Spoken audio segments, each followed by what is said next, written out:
The first blessing of the Amidah is traditionally called Avot, forefathers, and it's sort of a way of credentialing ourselves, of reminding God, this is who we are, we're the children of Abraham, Isaac, and Jacob.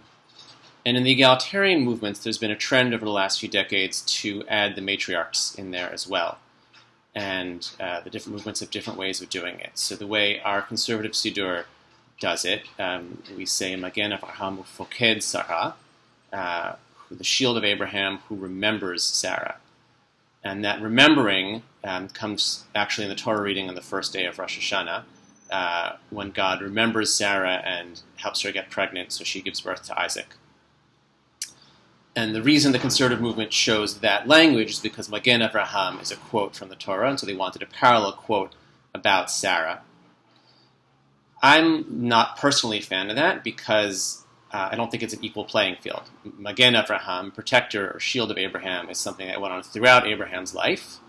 Poked Sarah, remembering Sarah, was a one-shot deal to help her get pregnant.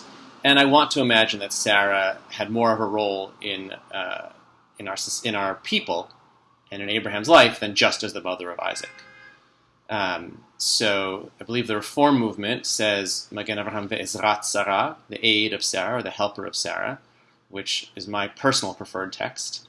Even though it's not a direct quote from the Torah, it kind of indicates something that went on throughout the course of Sarah's life.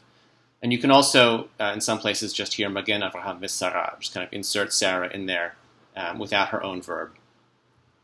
I also learned from Rabbi Michael Cohen at the Arava Institute for Environmental Studies. He has a practice of adding Bilhah and Zilpah in among the matriarchs, in addition to Sarah, Rebecca, Rachel, and Leah. Those are the two handmaids, one each for Rachel and Leah. And to his mind, they're the mothers of a third of the people of Israel. They each had two sons of the 12 tribes.